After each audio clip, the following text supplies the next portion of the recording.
Ideal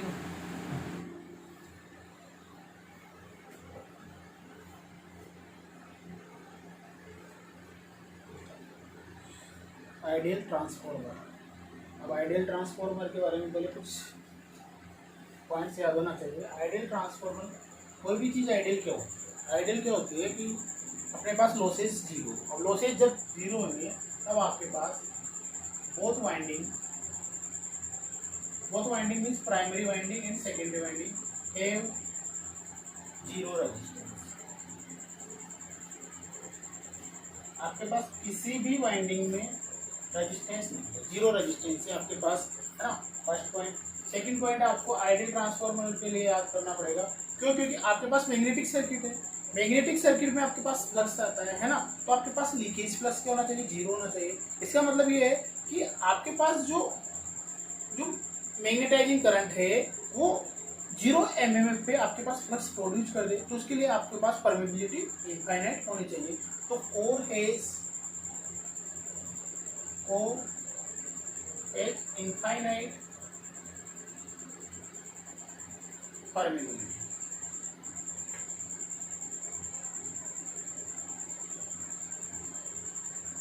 पहला point, आपके पास जो आपका रेजिस्टेंस है वो आपका जीरो होना चाहिए, दोनों के दोनों, ताकि आपके पास कोई भी लॉसेस ना हो। आपके पास आपका रिलक्टेंस जीरो होना चाहिए, इनफाइनाइट होना चाहिए। आपके पास परमेबिलिटी इनफाइनाइट होनी चाहिए। लीकेज रिएक्टेंस आपका जीरो होना चाहिए। लीकेज रिएक्टेंस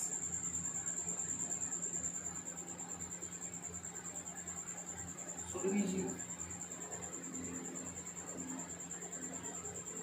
आपका लीकेज रिएक्टेंस जीरो होना चाहिए, रेजिस्टेंस जीरो होना चाहिए आपके पास फाइनाइट परमेबिलिटी होनी चाहिए, लीकेज रिएक्टेंस जीरो होना चाहिए।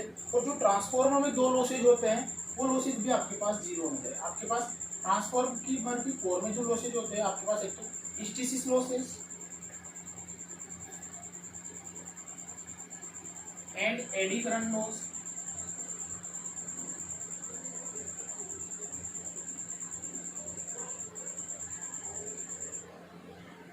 Should be zero.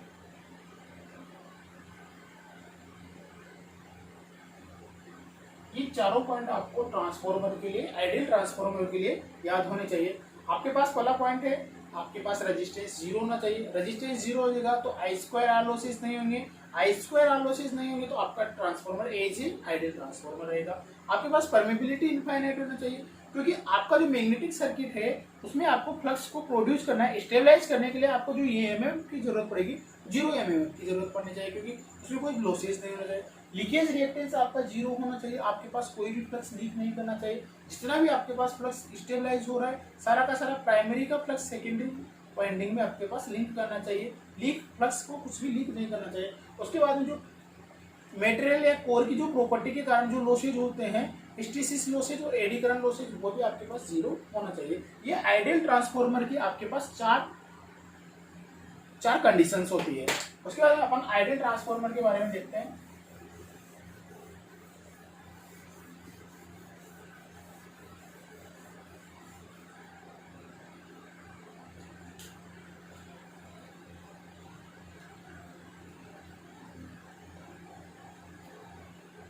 ये आपका ट्रांसफार्मर है।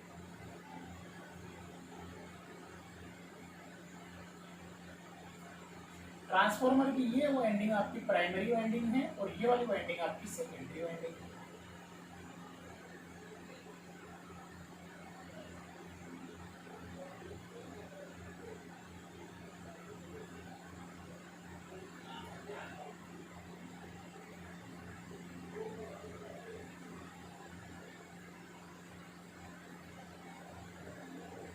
इधर आपने वोल्टेज सप्लाई कर रखी है साइनसॉइडल V1।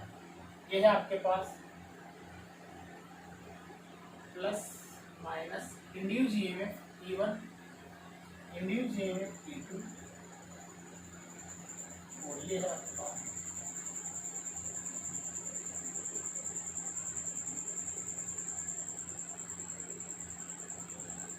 ये आपका आइडियल ट्रांसफार्मर है। जब आप इसमें करंट अप्लाई करोगे, सप्लाई को आप जब इसमें लगाओगे, कनेक्ट करोगे एट द प्राइमरी साइड, तो यहाँ पे आपके पास करंट फ्लो होगी, है ना। अगर आपने ये ओपन सर्किट कर रखा है, इसको अगर यहाँ पे आपने कोई लोड नहीं लगा रखा, तो यहाँ पे आपकी करंट क्या हो जाएगी, लगभग 0 हो जाएगी। जब यहाँ पे करंट 0 हो गई, लेकिन आपने यहाँ पे सप्लाई दे रखी है, तब भी इस सप्लाई के कारण यहाँ पे आपका एक मैग्नेटिक फील्ड क्रिएट होगा। ये मैग्नेटिक फील्ड आपकी primary winding and secondary winding दोनों में लिंक करेगा फाई, क्योंकि अपन जानते हैं कि जो फ्लक्स होता है, फ्लक्स क्या होता है आपके पास, लगभग प्रोपोर्शनल होता है number of turns and current. आपका जो फ्लक्स होता है number of turns and number of turns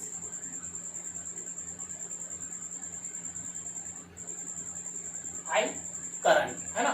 जो करंट होगी, अगर आपने यहाँ पे सप्लाई साइनसोइडल दे रखी है V1 या Vm साइन ओमेगा टी, अगर आपने सप्लाई दे रखी है, तो आपके पास करंट, अगर मैं यहाँ पे रजिस्टिव या इंडक्टिव जो भी लोड मानता हूँ, तो मान लो आपने जो करंट है यहाँ पे, ये आपकी करंट है, यहाँ पे आपने Im साइन ओमेगा टी, आपके पास जो करंट है, आपके पास जो करंट है वो आपकी Im साइन ओमेगा टी आ रही है।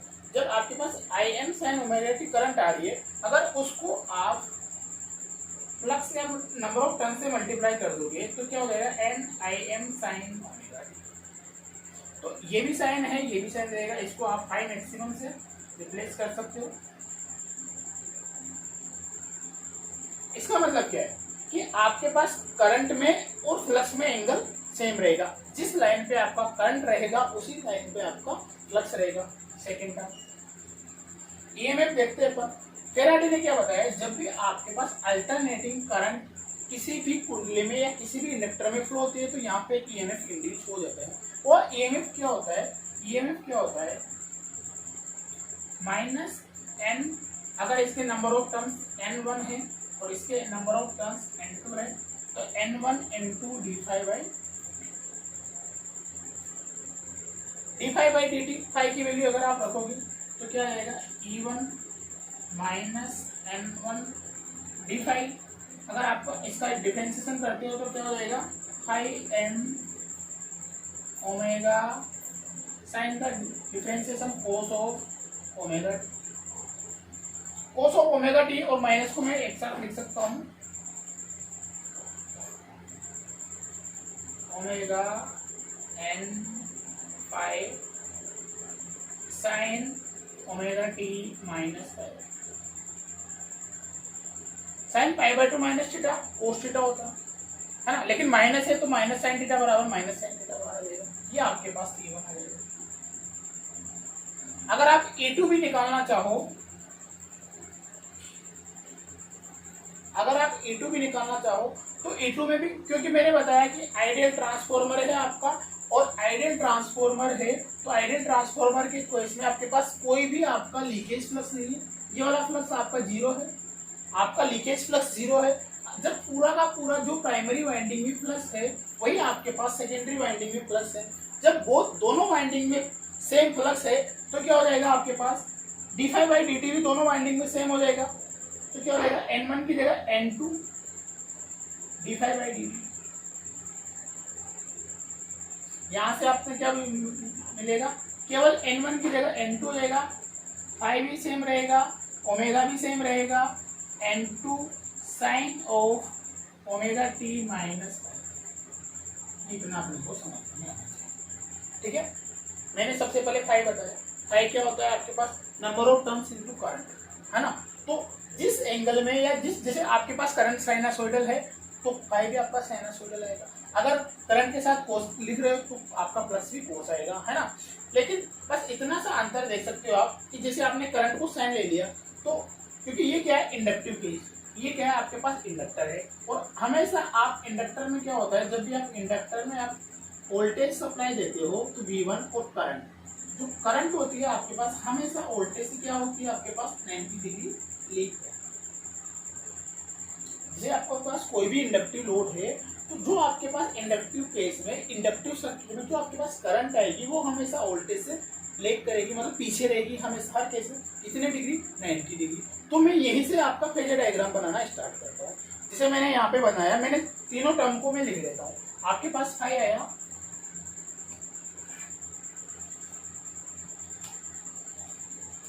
आपके पास फाई है, phi M sine omega T. आपके पास आई है, I M sine omega T. आपके पास E1 है, ई मैक्सिमम लिख लेते हैं अपन, maximum 1 sine of omega T minus pi by 2। E2 है आपके पास, E maximum 2 sine of omega T minus pi by 2। उसके बाद में अपन इसका नो लोड फेजर डायग्राम बनाते हैं। जब मैं इसका आइडियल ट्रांसफॉर्मर का फेजर डायग्राम ड्रॉ करता हूं,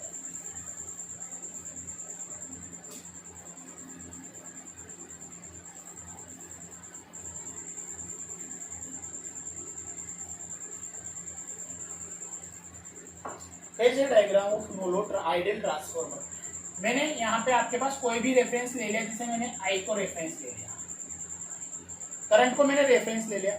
जो जहां करंट है वहीं पे आपका फ्लक्स आएगा। देखो, क्योंकि फ्लक्स, अगर आपके पास करंट भी साइन ओमेगा टी है तो वोल्टेज भी आपके पास, फ्लक्स भी आपके पास साइन ओमेगा टी है। और मैंने बताया कि इंडक्टिव लोड में आपके पास करंट हमेशा वोल्टेज से लेग करेगा, पीछे रहेगा। तो आपके पास जो वोल्टेज V1 है वो यहाँ पे आएगा आपके पास, क्योंकि ये आपके पास हमेशा 90 डिग्री। हाँ, उसके बाद में देखो यहाँ पे क्या है, ये sign omega T minus pi by 2, मतलब ये पाई बाई 2 डिग्री और पीछे, पाई बाई 2 डिग्री और पीछे, इसका मतलब आपका E1 यहाँ आएगा।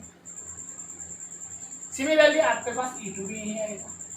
E1 और E2 का मैग्नीट्यूड, तो मैग्नीट्यूड डिपेंड करेगा आपके पास E मैक्सिमम 1 क्या है, E मैक्सिमम 2 क्या है, और जो आपके पास वैल्यू आएगी, जो आपके पास डायरेक्शन आएगी वो इस डायरेक्शन में। ये आपका है आइडियल फेजर डायग्राम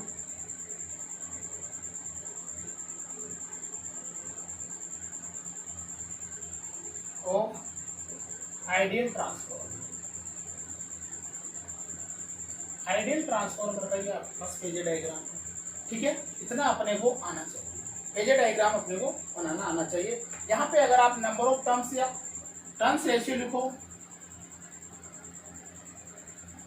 क्या होता है भाई turns ratio? Number of terms N1 divided by N2 equal to E1 divided by E2 equal to I2 divided by. ये आपके पास आइडियल ट्रांसफॉर्मर होता है। आइडियल ट्रांसफॉर्मर के लिए चार जो कंडीशंस बताए मैंने, रेजिस्टेंस आपके पास 0 होना चाहिए, लीकेज रिएक्टेंस आपके पास 0 होना चाहिए, आपके पास परमेबिलिटी इनफाइनाइट होना चाहिए। क्यों इनफाइनाइट होना चाहिए? क्योंकि 0 mm पे आपका फ्लक्स स्टेबलाइज हो जाना चाहिए, तो आपके पास परमेबिलिटी भी इनफाइनाइट होनी चाहिए। आपके पास एडी करंट लॉसेज और हिस्टेरिसिस लॉसेज भी आपके पास 0 होनी चाहिए जब आपका आइडियल ट्रांसफॉर्मर बनता है। और आइडियल ट्रांसफॉर्मर के केस में जितना भी डेरिवेशन पार्ट था वो अपने यहाँ पे डिस्कस किया। अपन नेक्स्ट चलते हैं।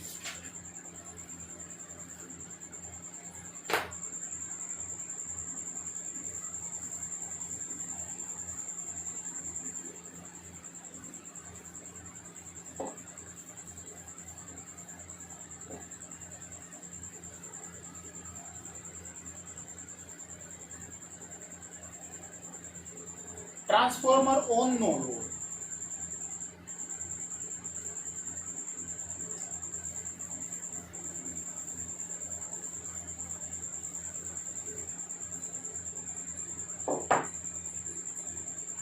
Transformer on no load. आपका कोई ट्रांसफॉर्मर है, उसके पास आपने कोई भी लोड कनेक्ट नहीं कर रखा है ना।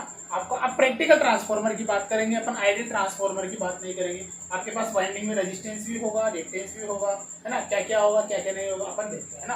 तो नो लोड अपन ने क्या बताया, वे ट्रांसफॉर्मर ऑन नो लोड। क्या आपने प्राइमरी वाइंडिंग में तो आपने सप्लाई कनेक्ट कर रखी है, मतलब आपने इनपुट दे रखा है, लेकिन आप आउटपुट क्या ले रहे हो, जीरो ले रहे हो। आपने एक ट्रांसफॉर्मर का मैं सिंपल सर्किट का डायग्राम बना रहा हूँ।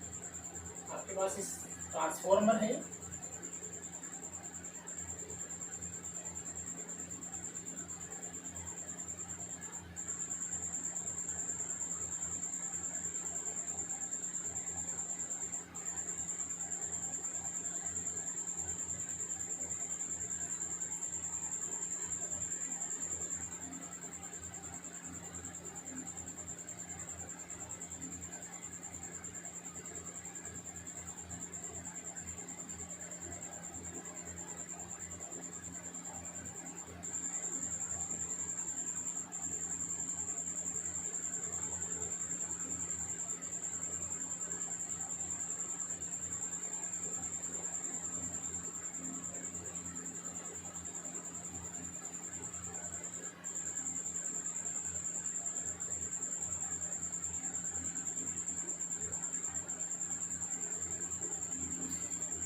एक सिंपल सा ट्रांसफॉर्मर का डायग्राम बनाया है। यहाँ पे आपके पास करंट जीरो है, नो लोड करंट है, तो नो लोड करंट जीरो है आपके पास। यहाँ पे आपके पास कुछ करंट फ्लो होगी। क्यों करंट फ्लो होगी? क्योंकि आपके पास यहाँ पे आपको मैग्नेटिक फ्लक्स डेवलप करना है। अगर आपको मैग्नेटिक फ्लक्स डेवलप करना है तो उसके लिए कुछ ना कुछ करंट आपकी फ्लो होती है। कितनी होती है ये?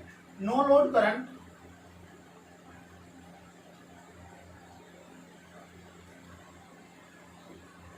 I know in transformer equals to 3 to 4 times 3 to 4% of rated current। इसका मतलब ये है कि जो आपके पास ट्रांसफॉर्मर में नो लोड करंट्स होती है, आपकी रेटेड करंट की या तो 3% होगी या 4%। जैसे आपके पास रेटेड करंट 100 एम्पियर है, या तो 3 एम्पियर होगी या 4 एम्पियर होगी। मतलब आपके पास no load current in transformer बहुत कम होती है, बहुत कम होती है ट्रांसफॉर्मर में नो लोड करंट। तो उसके कारण क्या क्या इफेक्ट ट्रांसफॉर्मर में पड़ते हैं जब आपने कोई लोड कनेक्ट नहीं कर रखा, तो कौन कौन से लॉसेज होते हैं, क्या क्या होता है, इसके बारे में अपन डिस्कस कर रहे हैं। ठीक है, अब यहाँ पे कुछ ना कुछ करंट फ्लो होगी, फ्लक्स भी आएगा, है ना, फ्लक्स भी आएगा। और इसके कारण दो लॉसेज होते हैं आपके, हिस्टेरिसिस लॉसेज और एडी करंट लॉसेज, है ना। तो आगे देखते हैं अपन इसके बारे में।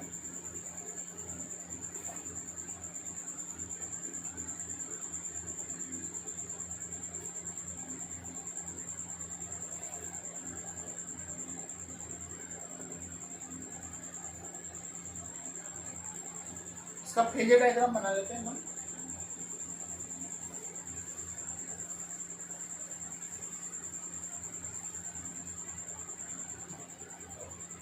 आप सप्लाई क्या दे रहे हो? V1, V1। तो आपके पास कुछ ना कुछ करंट फ्लो होगी। आपका प्योर इंडक्टिव होता तो आपका करंट यहाँ आएगी। अगर आपके पास प्योर इंडक्टिव सर्किट होता तो आपका करंट यहाँ पे आती 90 डिग्री लेग करती, लेकिन आपके पास इसमें कुछ ना कुछ रेजिस्टेंस भी होगा तो आपकी करंट यहाँ पे आएगी। आई नो ये आपकी नो लोड करंट है, उसका कुछ ना कुछ पार्ट ये होगा और ये होगा, और इस एंगल को आप बोलते हो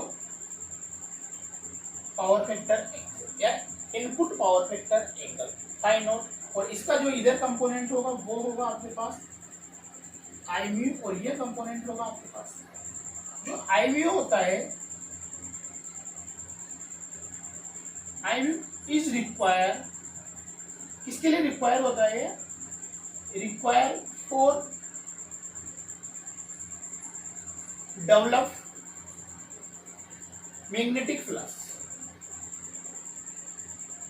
जो आपका फ्लक्स डेवलप होगा उसके लिए जितनी मिनिमम करंट फ्लो होगी वो उसके लिए आपका आई म्यू रिक्वायर होता है, या आई म्यू की आपके पास जरूरत होती है। और आई जो डब्ल्यू होता है कोर लॉस, इसको आप कोर लॉस कंपोनेंट बोल सकते हैं, कोर लॉस कंपोनेंट। ये आई डब्ल्यू आपके पास कोर लॉस कंपोनेंट होता है। आई म्यू आपके पास क्या होता है? जो आपका मैग्नेटिक फ्लक्स डेवलप हो रहा है किसके कारण हो रहा है? वो आई म्यू के कारण, आई म्यू और आई डब्ल्यू, है ना। अगर आप में आई म्यू की वैल्यू निकालना चाहो तो आई म्यू क्या हो जाएगा आपके पास? आई म्यू हो जाएगा आपके पास आई note into sine five.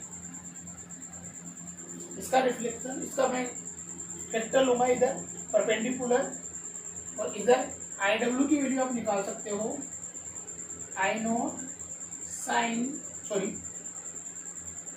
Cos of, यहां से आप आई नोट और आई म्यू दोनों की वैल्यू, आई म्यू की वैल्यू भी आप निकाल सकते हो, तो आप आई डब्ल्यू की वैल्यू भी निकाल सकते हो इन ट्रांसफॉर्मर केस में। ये आपका आइडियल ट्रांसफॉर्मर होता है, इसमें आपको कुछ भी याद नहीं करना, बस इसमें केवल आपको आई म्यू और आई डब्ल्यू दोनों कंपोनेंट के बारे में देखना है। अगर मैं इसका इक्विवेलेंट डायग्राम बनाना चाहूं तो कैसे बनेगा? देखो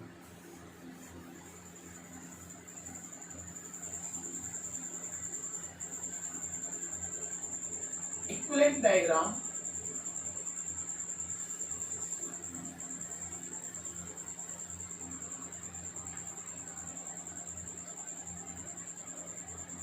आपके पास कौन सी करंट फ्लो हो रही है? केवल नो लोड करंट, जो 3 to 4 टाइम्स होती है इसके फुल रेटेड करंट के। तो ये आ जाएंगे आपके पास दो कंपोनेंट होंगे, एक तो आई म्यू और एक होगा आपके पास आई डब्ल्यू। देखो आपके पास जो आई डब्ल्यू है, आई डब्ल्यू है उसका एंगल देखो, मैं इधर एक बार पहले डायग्राम बना देता हूँ। आपके पास आई म्यू है, ये आई म्यू है आपके पास, ये आई डब्ल्यू। देखो आई डब्ल्यू आपके पास किसमें है, आपके पास V1 के इधर में, जिधर आपका V1 है उधर ही आपके पास आई डब्ल्यू है। तो इधर तो आपके पास रजिस्टिव कंपोनेंट होगा और इधर आपके पास इंडक्टिव कंपोनेंट, क्योंकि इंडक्टर ही तो आपके पास फेजर डायग्राम को लेट करवाएगा। तो यहाँ तो आपके पास क्या होगा, आपके पास आई म्यू और यहाँ पे होगा आपके पास आई, इसको आप XC बोल सकते हो, इसको आप इन दोनों का समेशन क्या होगा आपके पास, या आई नोट क्या होता है, I naught is the vector summation of I W plus, ये दोनों वेक्टर सम होता है ना, एलजेब्रिक सम नहीं होता है। आई नोट क्या होती है, नो लोड करंट होती है ना, नो लोड करंट होती है आपकी आई नोट, है ना। आई डब्ल्यू आपका कोर लॉस कंपोनेंट होता है और ये होता है आपका मैग्नेटाइजिंग कंपोनेंट, इसको आई म्यू को आप मैग्नेटाइजिंग कंपोनेट, ये आपका प्राइमरी वाइंडिंग बन गई, है ना। उसके बाद में आपने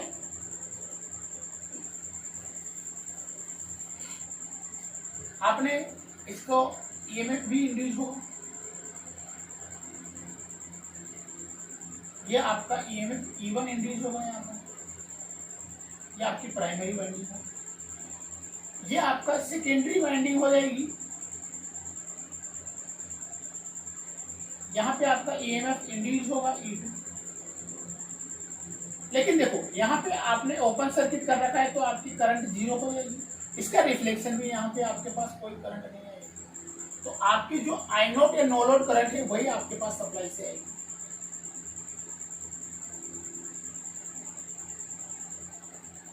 ये इसका equivalent diagram of at no load conditions, equivalent diagram at no load condition.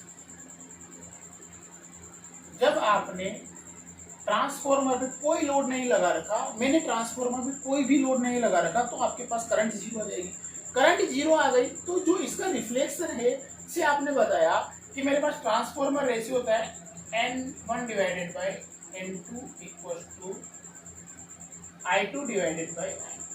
जब अगर ये वाली वैल्यू 0 आ रही है तो ये वाली वैल्यू भी आपके पास, ये अगर 0 है तो ये वैल्यू भी आपके पास 0 आने वाली है ना। ये वैल्यू 0 है तो ये वाली वैल्यू भी आपके पास 0 आने वाली है, इसलिए इसका रिफ्लेक्शन यहाँ पे 0 आ जाएगा, है ना। और ये वाली करंट केवल नो लोड करंट ही फ्लो होगी एट नो लोड कंडीशंस में, है ना, जिसकी वैल्यू लगभग 3 to 4 times of the full rated current होती है। ये आपका ट्रांसफॉर्मर और नो लोड होता है। इसका फेजर डायग्राम भी बनाया अपन ने, इक्विवेलेंट डायग्राम भी बना लिया अपन ने। अब अपन प्रैक्टिकल ट्रांसफॉर्मर के बारे में बात।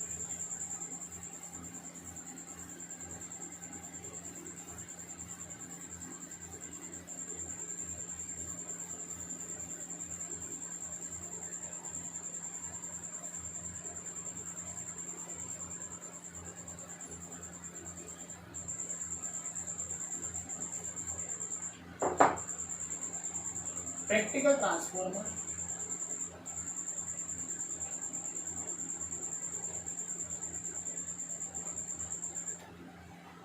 वाला। अब इसमें जब आप प्रैक्टिकल ट्रांसफॉर्मर की बात करोगे तो इसमें कुछ ना कुछ वाइंडिंग का रेजिस्टेंस आएगा। तो सबसे पहले अपन वाइंडिंग रेजिस्टेंस पे ही डिस्कशन करते हैं।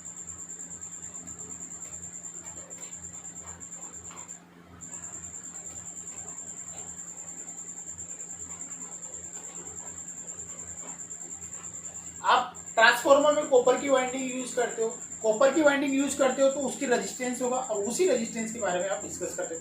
क्योंकि in case of ideal transformer में तो क्या होता है, आइडियल ट्रांसफॉर्मर में क्या होता है, 0 होता है। आपके पास जो वाइंडिंग का रेजिस्टेंस होता है तो आइडियल ट्रांसफॉर्मर में 0 होता है, लेकिन प्रैक्टिकल ट्रांसफॉर्मर में आपके पास ये वाला रेजिस्टेंस 0 नहीं होता, इसकी वैल्यू कुछ ना कुछ होती है। यहाँ पे आप जो वाइंडिंग रेजिस्टेंस होता है, winding resistance is connected in series में कनेक्टेड हुआ है विद ईएमएफ। जो आपका वाइंडिंग का रेजिस्टेंस होता है, आपके पास जो आपका ईएमएफ इंड्यूस हो रहा है, यहाँ पे आपका ईएमएफ इंड्यूस हो रहा है, वाइंडिंग में आपका ईएमएफ इंड्यूस हो रहा है, ईएमएफ या इंडक्टेंस इंड्यूस हो रहा है, तो उसकी सीरीज में आपका ये रेजिस्टेंस कनेक्ट होगा। Both windings in both windings, both मतलब दोनों, primary winding and secondary winding. Secondary winding के केस में भी ये वाला रेजिस्टेंस आपका सीरीज में कनेक्टेड होगा इसके साथ आपकी सेकेंडरी वाइंडिंग के ईएमएफ के साथ।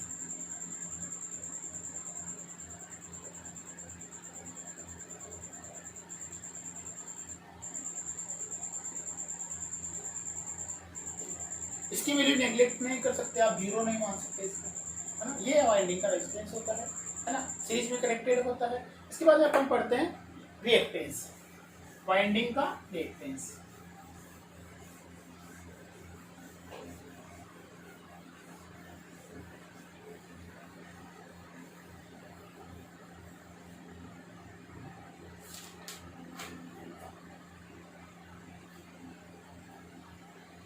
लीकेज रिएक्टेंस,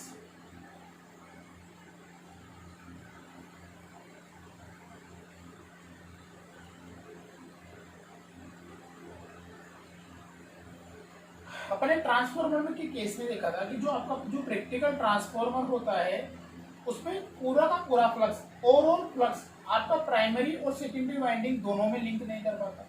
जो आपका फ्लक्स प्राइमरी वाइंडिंग में गया वो फ्लक्स आपका सेकेंडरी वाइंडिंग में पूरा का पूरा नहीं जा पाता, कुछ ना कुछ फ्लक्स आपका लीक करता है। जो आपका फ्लक्स लीक करता है उस फ्लक्स के कारण क्या होता है, आपका लीकेज रिएक्टेंस डेवलप होता है। जो ये तो आपके पास जो फ्लक्स लीक करेगा उसको लिंकेज फ्लक्स बोलोगे, लेकिन आपके पास कुछ ना कुछ फ्लक्स आपका क्या हो जाएगा, आपका लीकेज फ्लक्स हो जाएगा या लीक करेगा, उसको आप लीकेज, इससे आपका ये वाला फ्लक्स।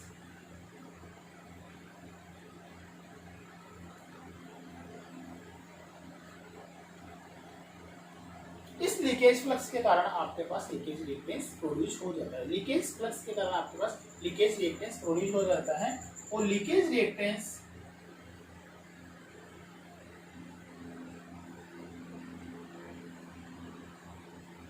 is connected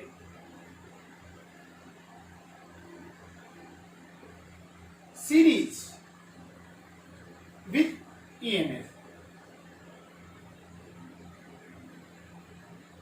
आपका जो इंड्यूस मैग्नेटिक फील्ड है उसके सीरीज में ये भी कनेक्टेड होता है। इसका अगर आप डायग्राम बनाना चाहो तो सिंपल सा डायग्राम बनेगा आपके पास, रेजिस्टेंस और लीकेज रिएक्टेंस का अगर दोनों का आपका डायग्राम बनाना चाहो तो आपका जैसे प्राइमरी वाइंडिंग में आपका रेजिस्टेंस कनेक्ट कर दिया आपने R1 और वहीं पे आपने आपका लीकेज रिएक्टेंस X1 भी कनेक्ट कर दिया। उसके बाद में आप ट्रांसफार्मर की वाइंडिंग बना सकते।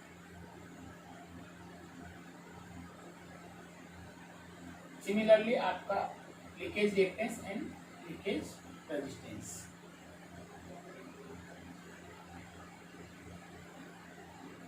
ये आपका इंड्यूस्ड ईएमएफ E1 और ये आपका इंड्यूस्ड ईएमएफ E2, ये आपका वोल्टेज, यहाँ पे आप लोड कनेक्ट करते हैं। तो ये केस होता है आपका ट्रांसफार्मर। अगर इसका पूरा प्रैक्टिकल डायग्राम बनाए अपन तो equivalent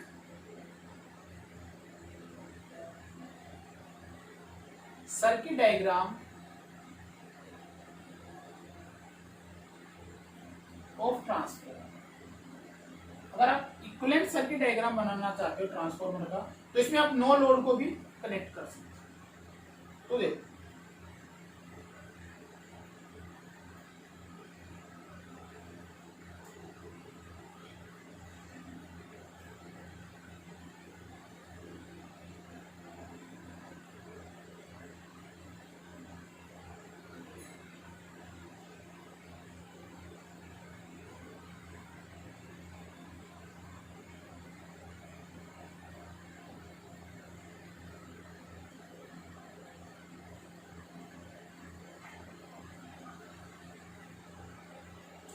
I mu I W, अगर यहाँ पे कोई करंट सेकेंडरी में अगर आपकी करंट फ्लो हो रही है I2 तो यहाँ पे इसका रिफ्लेक्शन आ जाएगा और ये आपके पास करंट होती है नो लोड करंट और यहाँ पे आपके पास करंट आएगी। ये I1 क्या हो जाएगी, यहाँ पे आपके पास I1 आ जाएगी, आपके पास I0 प्लस I2, यहाँ पे आप वोल्टेज सप्लाई।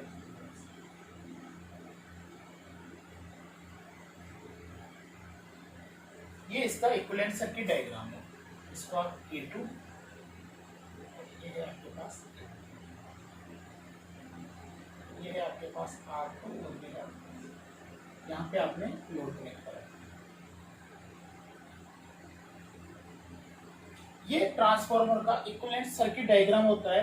इसमें अपन ने ये वाला पैरामीटर है, ये वाला पैरामीटर पूरा का पूरा नो लोड पैरामीटर है ना। ये आपके पास वाइंडिंग का रेजिस्टेंस है, प्राइमरी वाइंडिंग का रेजिस्टेंस है, सेकेंडरी वाइंडिंग का रेजिस्टेंस है, प्राइमरी वाइंडिंग का लीकेज रिएक्टेंस है या रिएक्टेंस है, सेकेंडरी वाइंडिंग का रिएक्टेंस है, ये आपका लोड है, ये आपका सेकेंडरी वाइंडिंग में जो ईएमएफ इंड्यूस हुआ है, ये आपका प्राइमरी वाइंडिंग में जो ईएमएफ इंड्यूस हुआ है, ये आपका ने जो वोल्टेज सप्लाई अप्लाई कर रखा है। अब ये क्या आपका जो ट्रांसफॉर्मर है, ये जो आपका इक्विवेलेंट सर्किट आपने बनाया, ये एग्जैक्ट इक्विवेलेंट सर्किट डायग्राम है ना। लेकिन आप इसको अगर स्टडी करना चाहते हो तो आप ऐसे नहीं कर सकते। जैसे आपने प्राइमरी के पैरामीटर भी है, सेकेंडरी के पैरामीटर भी है, तो इसको आपको स्टडी करने के लिए जो रेजिस्टेंस और रिएक्टेंस वाली टर्म्स है, इसको या तो प्राइमरी साइड में रेफर कर लो या आप सेकेंडरी साइड में रेफर कर लो।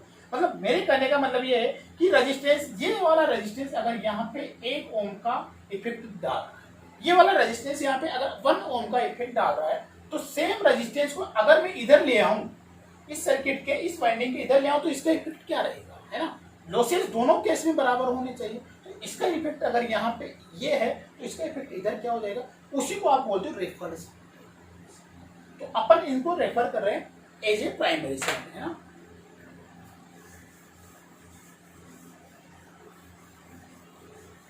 रेफरिंग क्यों करते हैं अपन, क्योंकि आपका जो इक्विवेलेंट सर्किट डायग्राम है वो थोड़ा सा कॉम्प्लेक्स बना। इसको आपको सिंपल बनाने के लिए, इसको आपको सिंपल बनाना है, इसकी स्टडी करनी है, तो आपको इसको रेफर करना पड़ेगा।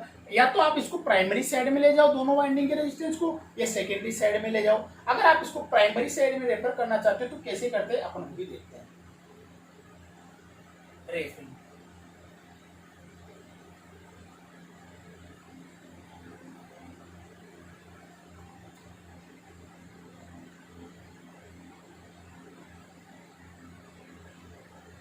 सिंपल सा बता रहा हूं मैं आपको। जैसे आपके पास ये प्राइमरी वाइंडिंग है और ये आपके पास सेकेंडरी वाइंडिंग है ना। आपके पास इधर करंट है, आपके पास I2, इधर करंट है आपके पास, इसका रिफ्लेक्स, नो लोड करंट को मैं इधर ले रहा हूं अभी, I2 इसका रिफ्लेक्स है ना। यहाँ पे आपके पास कोई रेजिस्टेंस कनेक्टेड है,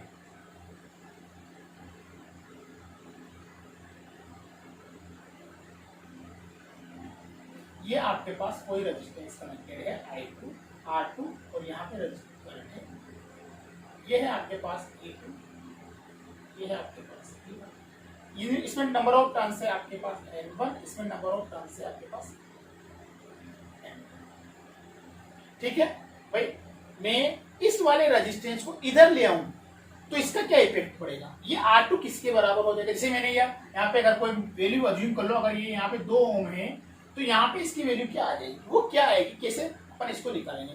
तो मेरे को पता है कि जितना लॉसेज इधर होगा उतना ही लॉसेज इधर होगा, मतलब आपके पास ट्रांसफार्मर में लॉसेज सेम होना चाहिए। तो मैं बता सकता हूँ कि अगर मैं इसको इधर इसको रेफर कर रहा हूँ, मान लो इसको मैं ऐसे लिख रहा हूँ R2 डेज, मैंने रेफर कर दिया इधर, और प्राइमरी वाइंडिंग को भी आपने ऐसे रखा और सेकेंडरी वाइंडिंग को भी आप ऐसे रखो, और यहाँ पे आपने करंट और यहाँ पे आपने करंट भी सेम है आपके पास, यहाँ पे भी आपका ईएमएफ भी सेम है। लेकिन मैंने क्या किया, ये जो यहाँ पे रेजिस्टेंस था इसको मैं उठा के कहाँ ले आया, प्राइमरी से। तो अब इस R2 डेज की वैल्यू क्या होगी, तो देखो मैं इस केस की बात कर रहा हूँ। इस केस में आपके पास इधर जो लॉसेज होगा वो क्या होगा, आपके पास I2 स्क्वायर इंटू, सही है। इस केस में कितना हो जाएगा आपके पास, I2 डेज का स्क्वायर इंटू, ठीक है। दोनों लॉसेज अगर आपके पास बराबर हो रहे हैं तो आपके पास पैरामीटर भी बराबर है।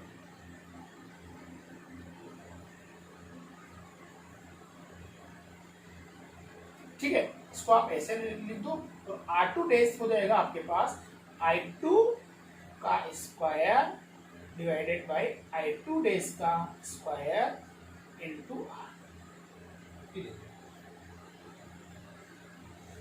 अगर इसको थोड़ा सा और सिंपल लिखना चाहो, क्योंकि आपके पास नंबर ऑफ टर्म्स को आप ऐसे डिफाइन करो या कैसे डिफाइन कर दो, क्या होता है, प्राइमरी वाइंडिंग के term divided by secondary winding के term equals to primary winding का induce EMF divided by secondary winding का इंड्यूस ईएमएफ इक्वल्स टू आपके पास सेकेंडरी वाइंडिंग की current divided by primary winding की करंट, है ना।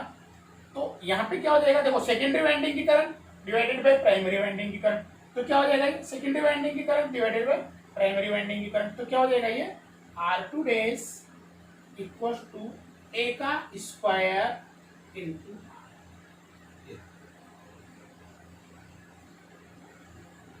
मैंने क्या किया, यहाँ पे आपका कुछ भी रेजिस्टेंस था, रिएक्टेंस था, कुछ भी था, जिसको मैं कहाँ ले आया, प्राइमरी वाइंडिंग। तो क्या हो जाएगा आपके पास R2 dash equal to A square into, तो जो अगर मैं इधर के रेजिस्टेंस को या इसकी जगह रिएक्टेंस होता तो रिएक्टेंस भी क्या हो सकता था, इसलिए सिमिलरली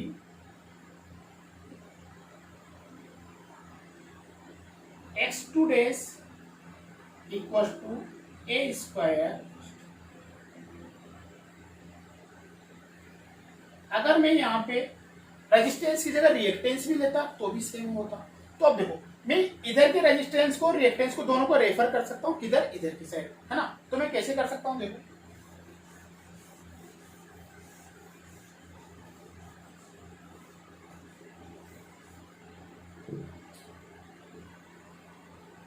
यहाँ पे आपके पास नो लोड करंट है, नो लोड रेजिस्टेंस है, नो लोड आपके पास रिएक्टेंस है, ये आपके नो लोड पैरामीटर है। उसके बाद में आपके पास एक रेजिस्टेंस था प्राइमरी वाइंडिंग का, उसके बाद में आपके पास रिएक्टेंस था आपके पास सेकेंडरी वाइंडिंग प्राइमरी वाइंडिंग का, उसके बाद में आपने R2 का भी आपने रेजिस्टेंस को इधर रेफर कर दिया, तो क्या लिखा आपने R2 डैश, और रिएक्टेंस को भी आपने रेफर कर दिया, तो क्या लिखा आपने X2 डैश। तो उसके बाद में यहाँ पे आपने प्राइमरी वाइंडिंग पास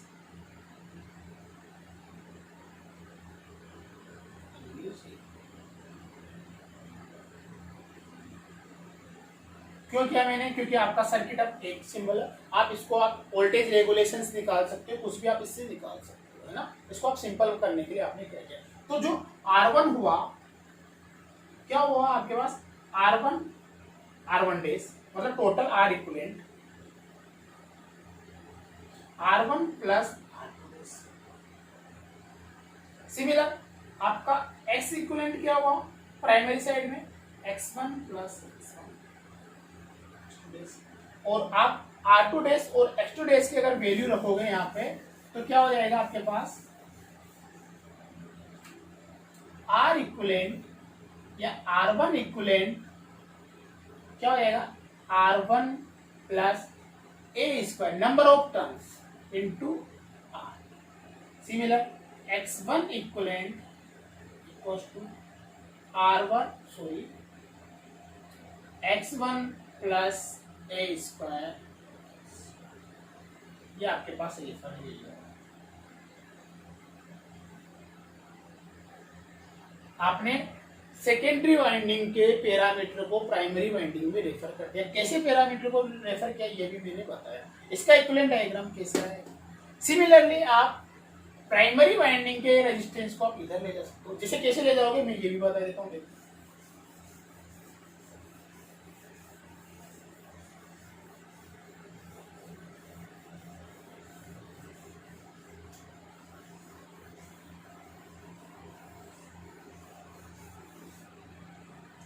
जैसे मेरे पास कोई रेजिस्टेंस है यहाँ पर,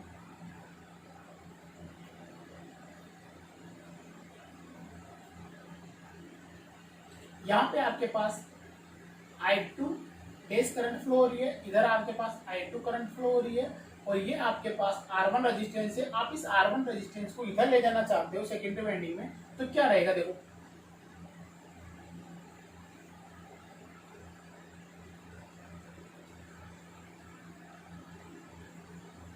ये आपके पास R1 डैश हो जाएगा, है ना, ये आपके पास करंट बह रहेगी, है ना। तो इधर लॉसेस क्या हो जाएंगे आपके पास, इधर लॉसेस है आपके पास I2 डैश का स्क्वायर इंटू R1, इधर लॉसेस क्या हो जाएंगे आपके पास I2 स्क्वायर इंटू, जब आप दोनों को बराबर करोगे तो I2 डैश का square into R1 equal to I2 का स्क्वायर इंटू R1 डैश, ये भी आपके पास हो गया। यहाँ से आप R1 डैश की वैल्यू निकालोगे तो आ जाएगी आपके पास I2 डैश का डिवाइडेड बाय I2 का होल स्क्वायर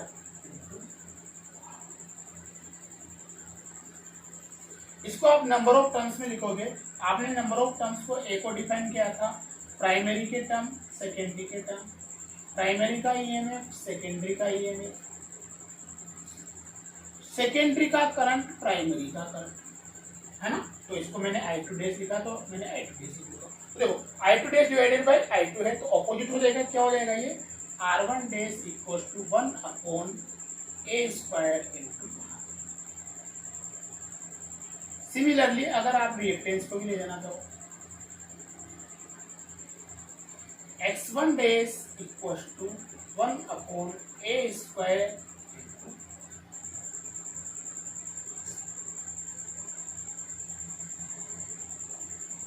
आप इधर के पैरामीटर को इधर भी ले जा सकते हो और इधर के पैरामीटर को आप इधर भी ले जा सकते हो, आपका कुछ भी इफेक्ट नहीं पड़ेगा। क्यों रेफरिंग कर रहे हैं अपन? रेफरिंग करने का एक ही कारण है, आपका सर्किट सिंपल बन जाए, आपको कोई प्रॉब्लम ना आए।